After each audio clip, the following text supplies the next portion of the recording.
Grabing revelation ang masasaksihan natin mga kaibigan dahil ngayon ay na-release na ang spoiler link for chapter 261 ng Jujutsu no Kaisen. To give you a highlight of this video, si Yuta pala ang gumagamit sa katawan ni Gojo Satoru. So ano pang hinihintay natin? Let's go!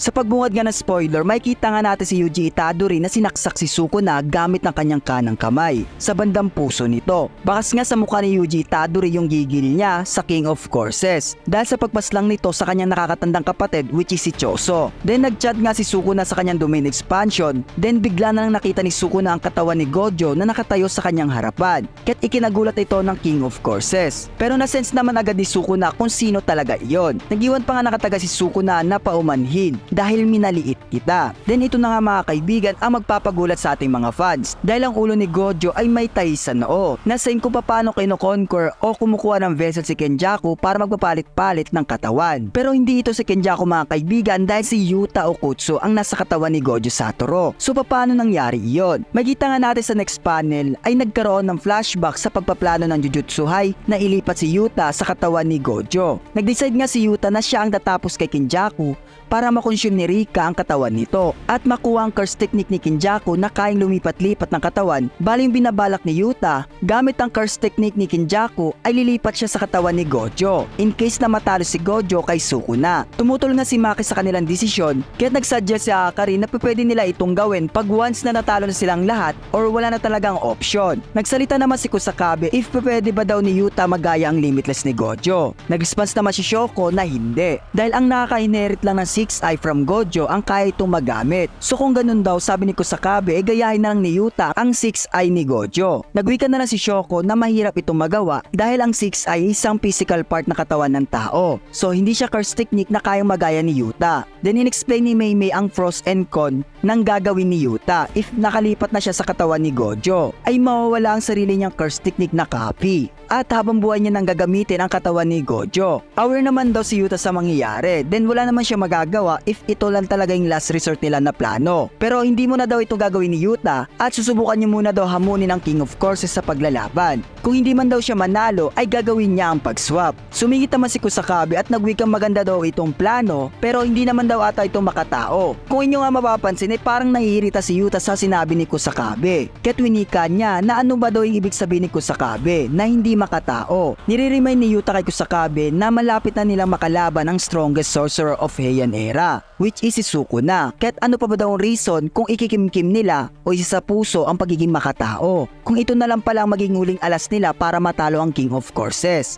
Dagdag pa ni Yuta na masyado naman daw atang nonsense para pagtalunan nila ito. Natatakot ba daw ang lahat ng Jujutsu High Sorcerer maging isang halimaw para talunin si Sukuna? Then nagsalita pa si Maki na inaalala lang daw nila si Yuta dahil naging malapit at naging guro ni Yuta si Gojo ng matagal na panahon. Then si Gojo pa nga yung unang nagikahit kay Yuta para maging sorcerer. Kaya't ganun na lang nag-alala ang ibang Jujutsu High Sorcerer kay Yuta Okkotsu. Then lumipat ang eksena between Yuta and Gojo. Bali dito nga ay nagpaalam na si Yuta kay Gojo na if matalo si Gojo ay gagamitin niya ang katawan nito. Nag-response naman ng sagot si Gojo na oo. Then wala naman daw siyang balak na matalo at lalong wala naman daw siyang pake sa kanyang patay na katawan. At dito nga ay pinag-usapan rin nila Gojo at Yuta yung patungkol sa Sugiwara at Fujiwara clan. Sa kadahilanan si Yuta Okkotsu ay isang descendant ng mga Fujiwara. Pero sinabi naman ni Gojo na si Yuta daw ay isang Sugiwara na malapit na relatives nila Gojo. Then after that, pumunta si Gojo sa Jujutsu High at sinabi if matatalo niya si Sukuna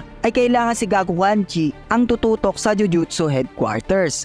At sa next panel as you can see ay nagkaroon ng pagpapaalam si Gojo sa kanyang mga estudyante. Winiga pa nga ni Yuta na wag daw hayaan ni Gojo maging isang halimaw mag-isa. Pero yung naging sagot na lang ni Gojo ay hindi niya daw ito mapapangako dahil napag-iwanan na siya. At need niya na daw maka-catch up. Kung inyo nga mapapansin nga ay pinakita ang mukha ni Geto habang sinasambit ito ni Gojo. So it means na ikinakabahala ni Yuta na baka dahil sinasarili ni Gojo ang lahat, possible na maging pareha siya kay Geto. Punta naman tayo sa scene nila Shoko. Pinakilala nga sa next panel na ito yung kaibigan na Yuji na si Amai na merong unique curse technique na kaya palaki ng asukal sa kanyang sarili at ang output nito. Kaya nagkaroon ng interes si Shoko kay Amai at pinapasok ito sa kanyang medical team with Nita as a support. Sa kabilang dako naman after ma-receive ni Yuta ang slashing attack ni Sukuna ay dali-dali na siya kinuha ni Uy Uy para mabalik sa Jujutsu headquarters. Nag-perform pa nga si Arata ng curse technique para kahit papaano hindi mahirapan si Yuta. Hindi nga akalain ni Yuta na mabubuhay siya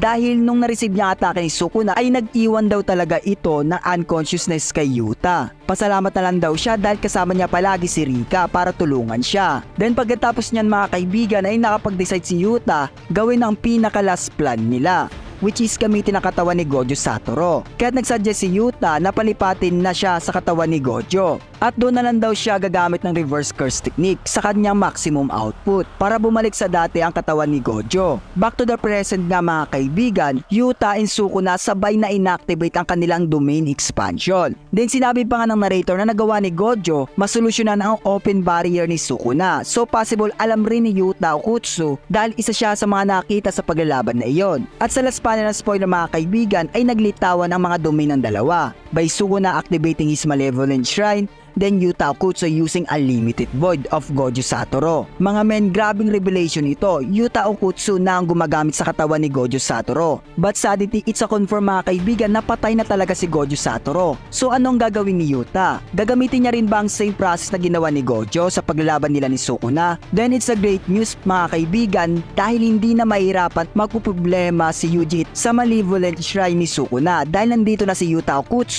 para ma-interrupt ang domain nito by using domain expansion of Gojo. So ayun lang, mag-follow na kayo dahil next nating i-upload ang full chapter ng 261.